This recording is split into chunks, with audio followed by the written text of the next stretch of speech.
एक बड़े से अस्पताल के बाहर पार्किंग में खड़ी अपनी कार के अंदर स्टीयरिंग पर सिर टिकाकर वह महिला गुमसुम बैठी हुई थी। उसके दिल में बुरे बुरे ख्याल आ रहे थे।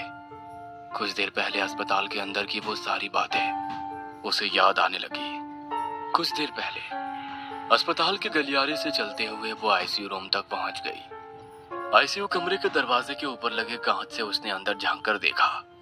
उसका पति बेहोशी की हालत में बेड पर पड़ा हुआ था। उसकी तरफ देखते ही पल भर के लिए उसका दर्द के मारे जोर से चीखना, चिल्लाना, बेबस होकर मौत की भीख मांगना, सब कुछ नजरों के सामने आ रहा था। अब वो बेहोश पड़ा था क्योंकि डॉक्टर ने उसे नींद का इंजेक्शन या बेहोशी की दवाइयां दी थी। पर जैसे ही दवाइयों का असर खत्म होकर वो होश में आएगा, फिर से उसकी वही कलेजा कांपने वाली चीखें शुरू हो जाएगी। आज 2 दिन हो गए थे वो अस्पताल के बेड पर ऐसे ही पड़ा हुआ था और डॉक्टरों ने अब तक उसे कुछ भी कहा नहीं था। फिर भी डॉक्टरों की परेशानी वो समझ चुकी थी। अभी तक उसकी बीमारी का पता डॉक्टर नहीं लगा पाए थे, पर अब वो जान चुकी थी कि उसका पति किसी ऐसी बीमारी से ग्रसित था जो आम इंसान की पहुंच से और इलाज से भी बाहर थी। उसका दिल भर आया, आंखों से पानी छलकने लगे। अपने पल्लू से आंखें पोंछकर वो डॉक्टर साहब की केबिन के अंदर गई। देखिए, अपने आप को संभालिए। हम अपनी तरफ से पूरी कोशिश कर रहे हैं। वैसे जल्दी ही रिपोर्ट आ जाएगी। अपनी एसी रूम में बैठे वो बुजुर्ग डॉक्टर अपने सामने कुर्सी पर बैठी उस बेहद खूबसूरत महिला को समझा रहे थे। डॉक्टर साहब, चाहे कुछ भी कीजिए, चाहे जितना पैसा खर्च हो मैं दे दूंगी, पर मेरे पति को बचा लीजिए। मैं आपके आगे हाथ जोड़ती हूँ। और वो महिला हाथ जोड़कर उनके सामने सिसकियां लेने लगी। देखिए, हम अपनी तरफ से पूरी कोशिश कर रहे हैं, आप भरोसा रखिए। डॉक्टर साहब आगे कुछ बोलते कि तभी उनके केबिन का दरवाजा खोलकर नर्स अंदर आई। उसने एक बंद लिफाफा डॉक्टर साहब के हाथ में रख दिया। डॉक्टर साहब ने लिफाफा खोलकर अंदर के रिपोर्ट पढ़ने शुरू कर दिए। रिपोर्ट पढ़ते वक्त वह हैरान परेशान नजर आ रहे थे। एक एक रिपोर्ट को 2-3 बार देख चुके थे। वह महिला डॉक्टर साहब के परेशान चेहरे की तरफ देखकर और ज्यादा घबरा गई। वो डरी सहमी महिला को समझ में नहीं आ रहा था कि डॉक्टर साहब क्या कहने वाले हैं। क्या बात है डॉक्टर साहब, वो ठीक तो हो जाएंगे ना? अरे आप परेशान मत होइए, आप कल से यहीं पर हैं। आप घर जाइए और फ्रेश होकर आइए। आप काफी थक गई हैं। हम कल सुबह बात करेंगे, ठीक है? डॉक्टर साहब की बात मानकर वह केबिन से बाहर निकली और दरवाजा बंद कर लिया। पर दरवाजे पे लगे कांच से जाते जाते उसने अंदर देखा तो डॉक्टर साहब कुछ परेशान होकर नर्स से बात कर रहे थे और किसी की आवाज से वो अपने ख्यालों से बाहर निकली। मैम साहब, जरा गाड़ी आगे लेंगी? अस्पताल का सिक्योरिटी गार्ड उसे कुछ कह रहा था। उसने कार स्टार्ट की और उदासी भरे चेहरे से अपनी कार लेकर घर के लिए निकली। रात के करीब 10 बजे होंगे। शहर की आवाजाही से दूर अपने आलीशान बंगले के गेट के सामने आकर उसने हॉर्न बजाया। एक बुजुर्ग महिला ने गेट खोल दिया। अपनी कार दूसरी कार के पीछे लगाकर वो कार से उतरी और बंगले के सामने बने लॉन में रखी एक कुर्सी पर आकर बैठ गई। उसने अपने पल्लू के नीचे हाथ में कुछ छुपा कर रखा था। अपनी नौकरानी की तरफ देखते हुए उसने कहा, आज काफी ठंड है, जरा आग जलाओ ना। जी मैम साहब। वो नौकरानी सूखी लकड़ियां लाने पास ही के कमरे में गई। अपनी आंखें बंद करके कुर्सी पर शांति से बैठी हुई उस खूबसूरत महिला की आंखों के सामने एक पल के लिए काले अंधेरे से उसके पति का दर्द से चीखता हुआ चेहरा आ गया और उसकी आंख खुल गई। सामने देखा तो पास ही में बैठी उसकी नौकरानी जमीन पर आग जलाते हुए उसे पूछ रही थी, ये लीजिए मैम साहब, आपका कुछ पार्सल आया था। एक बंद किताब के आकार का बक्सा हाथ में देकर नौकरानी ने पूछा, अब कैसी तबीयत है साहब की? नौकरानी की बात सुनकर एकदम से उसकी आंखें नम हो गई। समझ नहीं आ रहा क्या करूं। जो हो रहा है वो क्या सही है? जो मैं कर रही हूँ क्या वो सही है? या जो आज तक हुआ वो सही था? और जो आज हो रहा है उसके बाद क्या सब सही हो जाएगा? अपनी मालकिन की बात सुनकर उस बुजुर्ग महिला ने कहा, मैम साहब, फिक्र मत कीजिए। जब कुछ अच्छा होने वाला होता है तो ईश्वर हमारी परीक्षा लेते हैं। हमें बुरे वक्त से गुजरना ही पड़ता है। उसने हाथ में लिया वो पार्सल खोल दिया। अंदर एक किताब थी। किताब के ऊपर एक महिला की हाथ से बनी तस्वीर थी जो काफी हद तक उसी की तरह लग रही थी और नीचे नाम लिखा था मेनका। एक हाथ से उसने अपने पल्लू के नीचे छुपा कर रखी उस चीज को पकड़ रखा था और दूसरे हाथ में ली हुई किताब पढ़नी शुरू की। आग को हवा देती उस नौकरानी की नजर उसके पल्लू के नीचे हाथ पर टिकी हुई थी। किताब का पहला पन्ना पढ़ना शुरू किया। वो मेनका की शादी की पहली रात थी। लाल लिबास में अपने कमरे में फूलों से सजाए बेड पर बैठी थी। कमरे का दरवाजा खटखटाने की आवाज ने उसकी धड़कन बढ़ा दी।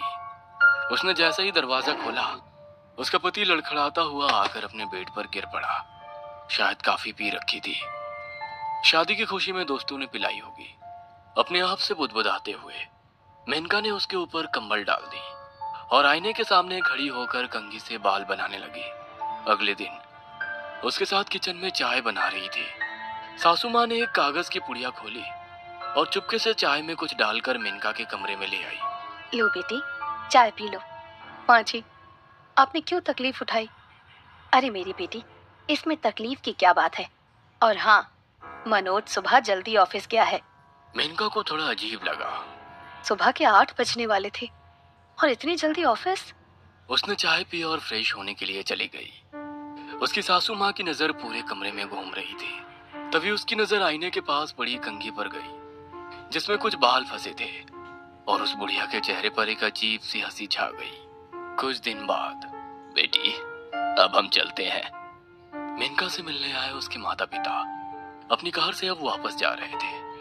अपनी बेटी की खुशहाली देखकर वे भी काफी खुश थे। उनकी कार बंगले के गेट से बाहर निकली और तभी दूसरी तरफ से तेजी से आते हुए ट्रक ने उनकी कार को जोर से टक्कर मारी। ट्रक उनकी कार को रौंदता हुआ निकला। अपने माँ बाप की दर्द भरी चीखों से मेनका का कलेजा फट गया। वो दौड़ती हुई उनकी तरफ जाने लगी, पर अगले ही पल उनकी कार का ब्लास्ट हो गया और उसकी आंखों के सामने ही उसके जख्मी माँ बाप जलती आग में झुलसकर मारे गए। अपनी आंखों से इस खौफनाक हादसे को देखकर मेनका वहीं पर बेहोश हो गई। इस बात को कुछ दिन बीत गए थे, पर वो अभी तक उस हादसे से उभरी नहीं थी। एक रात वो अपने कमरे में सोई थी। रात के 2 बजे होंगे। उसे एकदम से वो हादसा आंखों के सामने आ गया और जोर से चीखती हुई वो नींद से जाग गई। अभिमन्यु अपनी पत्नी दिशा के साथ कुल्लू की घनी पहाड़ियों में बसे हुए झेलमपुर कस्बे में अपने दोस्त आर्यन की शादी में आया हुआ था। अभिमन्यु की पत्नी बहुत खुश थी।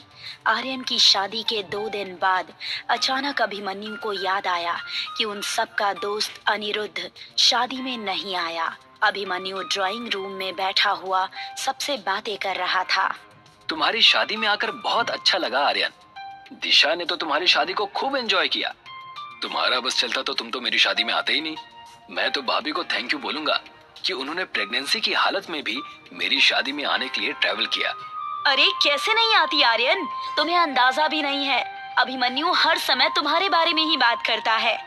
आर्यन ये है, आर्यन वो है, और जब तुम्हारी शादी का इनविटेशन आया ना तो मैं खुद को रोक ही नहीं पाई। मैं भी देखना चाहती थी कि आर्यन क्या है, लेकिन सच बताऊं, अभिमन्यु तुम्हारी जितनी तारीफ करते हैं ना, तुम उससे कहीं ज्यादा स्वभाव के अच्छे हो और मजाकिया हो। मेरे मजाकिया स्वभाव की प्रशंसा करने के लिए आपका बहुत बहुत धन्यवाद भाभी। एक बात बताओ आर्यन, शादी में अनिरुद्ध क्यों नहीं आया? मैं 2 दिन से आंखें फाड़ फाड़ कर उसका इंतजार कर रहा हूँ। वो तो पास के ही गांव में रहता है ना। अरे ये बात तो मैं बताना ही भूल गया, उसकी माँ की तबीयत सही नहीं चल रही। वो अपनी माँ को लेकर बहुत ज्यादा परेशान है। आर्यन की बात सुनकर दिशा ने अभिमन्यु की ओर देखकर कहा, हमें अनिरुद्ध की माँ को जरूर देखने जाना चाहिए, वरना उसे ये जानकर बुरा लगेगा कि हम कुल्लू आए और उसकी बीमार माँ को देखने तक नहीं गए। तुम सही बोल रही हो दिशा, तुमने मेरे मुंह की बात छीन ली। अगर ऐसी बात है तो फिर कल मैं तुम दोनों को उसके गांव ले चलूंगा। अरे भूल गए क्या? कल तो मेरी दिल्ली वापसी का रिजर्वेशन है। मैं एक काम करता हूँ, तुम्हारी बाइक लिए जाता हूँ। मैंने सुना है कि उसका घर यहाँ से 3 किलोमीटर दूर है। मैं और दिशा अकेले चले जाएंगे। अभिमन्यु की बात सुनकर आर्यन के चेहरे पर अचानक चिंता की लकीरें झलकने लगी। आर्यन का डरा हुआ चेहरा देखकर अभिमन्यु बोला, क्या बात है आर्यन, तुम्हारे चेहरे का रंग क्यों उड़ गया? दरअसल बात यह है अभिमन्यु, अनिरुद्ध के गांव से कुछ दूर पहले डायनी का इलाका पड़ता है। भाभी के पेट में 3 माह का गर्भ है और ये एक पहाड़ी इलाका है। तुम दोनों को वहां तक पहुंचते पहुंचते रात हो जाएगी और रात के समय किसी भी गर्भवती औरत का डाइनी घाटी से गुजरना मौत को दावत देने जैसा होता है। आर्यन की बात सुनकर अभिमन्यु जोर जोर से हंसने लगा। तुम पागल हो गए हो क्या? दुनिया मंगल ग्रह पर कॉलोनी बनाने की तैयारी कर रही है और तुम अभी भी इन अंधविश्वास भरी बातों पर यकीन करते हो? नहीं अभिमन्यु, ये कोई मजाक का विषय नहीं है। डायनी एक तरह से डायन का ही स्वरूप होती है, लेकिन ये डायन से थोड़ी अलग प्रकार की होती है। डायनी को गर्भवती महिलाओं के गर्भ में पल रहे बच्चे बहुत पसंद होते हैं और वो उन बच्चों को खाने के लिए किसी भी हद तक जा सकती है। मैं इन सब बातों पर विश्वास नहीं करती। मैं एक नए जमाने की लड़की हूँ और मुझे लगता है कि आपको भी इन सब बातों पर विश्वास नहीं करना चाहिए। मैं भी अभिमन्यु के साथ शहर में ही पढ़ा लिखा हूँ भाभी, लेकिन डायन भूत प्रेत इन सब का भी दुनिया में अस्तित्व होता है। ये बात अलग है कि शहर के लोग इन बातों पर विश्वास नहीं करते, लेकिन हम पहाड़ों पर रहने वाले लोग इन बातों पर गहराई से विश्वास करते हैं, क्योंकि हम जानते हैं कि ये सत्य है। तुम अच्छी तरह से जानते हो आर्यन कि मुझे हमेशा से इन बातों से चिढ़ रही है। मैं इन बातों पर बिल्कुल भी विश्वास नहीं करता। अब मैं तुम्हें कैसे समझाऊं अभिमन्यु? मैं तुम्हें बताना तो नहीं चाहता था, लेकिन लगता है अब तुम्हें बताना ही पड़ेगा। सुनो, अनिरुद्ध का 6 माह का बेटा पिछले कई दिनों से लापता है और तो और उसके गांव में बहुत सी गर्भवती महिलाओं के गर्भ के बच्चे भी लापता हैं। उस गांव में आज के दिन भी डायनी का प्रकोप जारी है। लोग वहां दिन में भी जाने से घबराते हैं। अब मैं समझा। इसका मतलब ये है कि अभिमन्यु के माता पिता की तबीयत बिल्कुल सही है, लेकिन फिर भी इतनी बड़ी बात हो गई और तुमने मुझे बताया तक नहीं। मैंने तुम्हें ये सोचकर नहीं बताया कि तुम बेवजह परेशान हो जाओगे। अब तो मैं आज ही अनिरुद्ध के घर पर जाऊंगा और अगर उस गांव के बच्चे लापता हो रहे हैं तो गांव वालों को पुलिस की मदद लेनी चाहिए ना कि डायनी वाइनी जैसी बातों पर विश्वास करना चाहिए। सही बोल रहा है। गांव वाले पुलिस की मदद क्यों नहीं लेते? इस तरह से बच्चे अचानक कैसे लापता हो सकते हैं? और अगर यहाँ की पुलिस मदद नहीं कर रही तो फिर तुम लोग मीडिया वालों की हेल्प क्यों नहीं लेते? एक बार जब फ्रंट न्यूज पर बच्चों के लापता होने की न्यूज चलेगी ना, तो पुलिस अपने आप हरकत में आ जाएगी। मेरा दावा है कि इसमें जरूर किसी आपराधिक रैकेट का ही हाथ होगा। जब वो रैकेट पकड़ा जाएगा ना, तो लोगों के दिल से डायनी का खौफ भी निकल जाएगा। बेचारे गांव के लोग बहुत भोले भाले होते हैं। ये सही बात है आर्यन। आपराधिक मानसिकता के लोग गांव वालों के भोलेपन का फायदा उठाकर अपने गंदे मकसद को अंजाम देते हैं और भोले भाले गांव वालों को भूत प्रेत पिशाच का डर दिखाकर उनका मुंह बंद कर देते हैं। जबकि सच तो ये है कि ये सारी की सारी बातें किताबों और मूवीज में ही अच्छी लगती हैं। ये पूरा सच नहीं है अभिमन्यु, मेरी बात का विश्वास करो। ये सिर्फ लोक कथाएं नहीं है बल्कि हकीकत है। डायनी का अस्तित्व उस गांव में बरसों से छाया हुआ है। डायनी एक ऐसी डायन होती है जो अपने पिशाच पुत्र के साथ लोगों का शिकार करती है। वो अपने शिकार को धोखा देने के लिए किसी का भी रूप धारण कर सकती है। एक बार जब शिकार उसके चंगुल में फंस जाता है तो वो और उसका पिशाच पुत्र उसकी कितनी बुरी हालत करते हैं, तुम्हें इसका अंदाजा भी नहीं है। आर्यन की बात सुनकर अभिमन्यु और तेजी से हंसने लगा। बस बस बहुत हो गया। अब इससे और ज्यादा मुझसे अंधविश्वास की बातें झेली नहीं जा सकती। तुम मुझे बाइक की चाबी दे दो बस। मैं अभी इसी समय अनिरुद्ध के घर पर जाऊंगा और रात में ही वापस लौट कर आ जाऊंगा। और हम दोनों जब सही सलामत वापस लौट कर आएंगे ना, तो फिर तुम्हारा ये अंधविश्वास भी समाप्त हो जाएगा। आर्यन ने अभिमन्यु को अनिरुद्ध के घर जाने के लिए बहुत मना किया, लेकिन अभिमन्यु नहीं माना। आर्यन ने अभिमन्यु के सामने हार मान ली और बाइक की चाबी अभिमन्यु को थमा दी। दिशा बाइक के पीछे बैठ गई और अभिमन्यु ने बाइक दौड़ा दी। जंगल का रास्ता शुरू हो गया था। चारों ओर कोहरा फैलने लगा था और ठंड बढ़ गई थी। तभी बाइक के दोनों टायर पंक्चर हो गए। अभिमन्यु बाइक को स्टैंड पर खड़ी करके बाइक की ओर गुस्से से देखने लगा। क्या हुआ?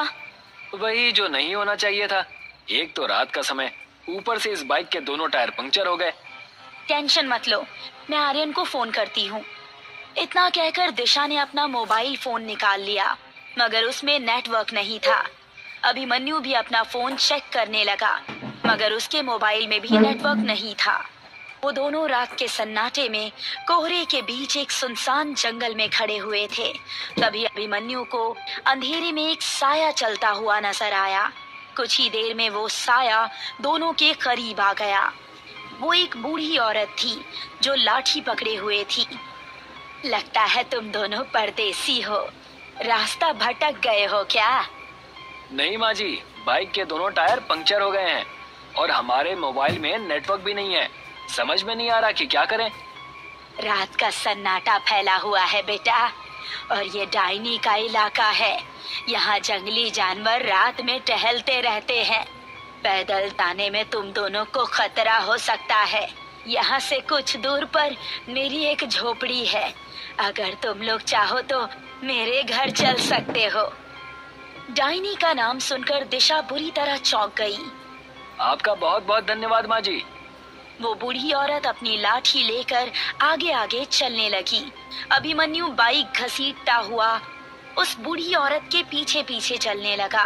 कुछ ही देर में वो दोनों एक झोपड़ी के सामने खड़े हुए थे, जिसके चारों ओर लंबे घने पेड़ ही पेड़ थे और वहाँ भी चारों ओर कोहरा छाया हुआ था। दिशा के चेहरे पर अब डर झलकने लगा था। दिशा ने आहिस्ता से अभिमन्यु से कहा, अभिमन्यु, मुझे कुछ सही नहीं लग रहा। लगता है तुम्हारे दिमाग में आर्यन की बातें हावी होने लगी है। तभी उन दोनों के कानों में बुढ़िया की आवाज टकराई। अंदर आ जाओ तुम दोनों, मेरा बेटा अभी आता ही होगा। लेकिन यहाँ कोई आसपास मकान नजर क्यों नहीं आ रहा? अभिमन्यु ने इतना कहा ही था कि अचानक तेज बारिश होने लगी। वो बूढ़ी औरत अभिमन्यु की बात का जवाब दिए बगैर झोपड़ी के अंदर चली गई। अब उन दोनों के पास उसकी बात मानने के अलावा और कोई चारा नहीं था। वो दोनों झोपड़ी के अंदर चले गए और वहाँ बिछी हुई एक चारपाई पर बैठ गए। बूढ़ी औरत उन दोनों की ओर देखकर रहस्यमयी अंदाज में बोली, तुम दोनों यहीं बैठो, मैं अपने बेटे को बुला कर लाती हूँ। इतना कहकर वो बूढ़ी औरत बाहर चली गई। उन दोनों को वहाँ बैठे बैठे काफी देर हो गई थी। बाहर अभी भी रिमझिम बारिश हो रही थी। दिशा ने अपनी घड़ी देखी तो वो चौंक गई। घड़ी में रात के 2 बज रहे थे। दिशा डरते हुए अभिमन्यु से बोली, मुझे कुछ सही नहीं लग रहा है अभिमन्यु, कुछ तो गड़बड़ है यहाँ पर। उस बूढ़ी औरत को गए हुए काफी देर हो गया है। कहीं आर्यन की बात सही तो नहीं? मेरे पेट में कुछ अजीब सा महसूस हो रहा है। दिशा की ये बात सुनकर अभिमन्यु बुरी तरह से चौंक गया और बोला, तुम कहना क्या चाहती हो दिशा? क्या हो रहा है तुम्हारे पेट में? मुझे यहाँ बैठे हुए काफी देर हो गई है, लेकिन अभी तक मेरे पेट में किसी प्रकार की कोई हलचल नहीं हो रही है। ऐसा लग रहा है कि मानो मैं प्रेग्नेंट हूँ ही नहीं। इतना कहकर दिशा ने अपने पेट पर हाथ रख लिया, मगर जैसे ही उसने अपने पेट पर हाथ रखा, दिशा अपने पेट को हैरत और खौफ से आंखें फाड़ फाड़ कर देखने लगी। अभिमन्यु, आर्यन की बात बिल्कुल सही थी, मेरे पेट में बच्चा नहीं है। क्या बकवास कर रही हो तुम? ये कैसे हो सकता है? इतना कहकर अभिमन्यु ने जैसे ही दिशा के पेट पर हाथ रखा, उसका पेट बिल्कुल सपाट था। अभिमन्यु के डर और दहशत से रोंगटे खड़े हो गए। तभी उन दोनों को बाहर किसी के कदमों की आहट सुनाई दी। अभिमन्यु और दिशा ने जैसे ही अपने कदम उस झोपड़ी के बाहर निकाले, तो बाहर का नजारा देखकर उन दोनों की आंखें दहशत से फटी की फटी रह गई। बाहर एक 6 फुट का बड़ा ही भयानक दिखने वाला व्यक्ति खड़ा हुआ था। उसके चेहरे का मांस जगह जगह से फटा हुआ था। उसकी आंखों से खून टपक रहा था और उस बूढ़ी औरत की आंखों की पुतलियां भी बिल्कुल सफेद हो चुकी थी। उसके दांत अजीब और बिल्कुल पीले थे। यही है मेरा बेटा। दिशा की जोरदार चीख निकल गई। कौन हो तुम? डाइनी। आर्यन सही बोल रहा था अभिमन्यु। जितनी तेजी से यहाँ से भाग सकती हो, उतनी तेजी से यहाँ से भागो। अभिमन्यु ने इतना कहा ही था कि तभी वो भयानक व्यक्ति बेहद फुर्ती से दिशा के नजदीक आ गया और उसने दिशा का गला बुरी तरह से दबोच लिया। अभिमन्यु अपनी पत्नी को बचाने के लिए हाथ पैर मारने लगा कि तभी डाइनी ने अपने पंजे से अभिमन्यु के कंधे को फाड़ कर रख दिया। अभिमन्यु जमीन पर गिर गया। उस भयानक चेहरे वाले ने अपने पंजे से दिशा का पेट फाड़ दिया। दिशा एक चीख के साथ ढेर होकर जमीन पर गिर गई। वो बूढ़ी औरत अब अभिमन्यु की ओर खूंखार नजरों से देखने लगी। तभी अभिमन्यु को दूर से बहुत सारी रोशनियां नजर आई। अभिमन्यु ने देखा कि बहुत से गांव वाले हाथों में मशाल लिए उनकी ओर चले आ रहे थे। जैसे जैसे वो नजदीक आ रहे थे, वो भयानक दिखने वाली डायन और उस पिशाच के कदम पीछे की ओर हटते जा रहे थे। वो दोनों धुआं बनकर गायब हो गए। उस झोपड़ी का नामो निशान तक मौजूद नहीं था। अभिमन्यु बेहोशी की गहराइयों यानी कि नींद में समा गया। तभी उसके कानों में उसके दोस्त अनिरुद्ध की आवाज गूंजी। वो गांव वालों से बोल रहा था, इसकी पत्नी मारी गई, उठाओ इसको और जल्दी ले चलो यहाँ से। अगली सुबह अभिमन्यु की आंख अनिरुद्ध के घर पर खुली। वो तो अच्छा हुआ कि मेरे पास आर्यन का फोन आ गया था। काफी देर इंतजार करने के बाद भी जब तुम मेरे घर पर नहीं आए तो मैं समझ गया था कि तुम डायनी के जाल में फंस गए हो। मैं तुरंत गांव वालों को जमा करके उसके इलाके में पहुंच गया। बहुत सालों पहले वहां एक बूढ़ी औरत और उसका बदसूरत बेटा रहा करता था। बूढ़ी औरत तंत्र मंत्र करती थी और उसका बेटा इंसानों की बलि लिया करता था। एक रात गांव वालों ने मिलकर उस बूढ़ी औरत के बदसूरत बेटे को मार दिया। वो बूढ़ी औरत अपने जवान बदसूरत बेटे की मौत को बर्दाश्त नहीं कर सकी और उसने गांव वालों से बदला लेने के लिए डायनी की काली तंत्र विद्या का सहारा लेना शुरू कर दिया। डायनी ने प्रसन्न होकर उसके पुत्र को अपना पुत्र बना लिया, पिशाच बनाकर। तब से वो ऐसे ही लोगों का शिकार करती रहती है। अभिमन्यु आंखों में आंसू लिए उसी दिन दिल्ली वापस लौट आया। अभिमन्यु ने फिर दूसरी शादी नहीं की। वो आज भी अपनी पत्नी दिशा को याद करके रोता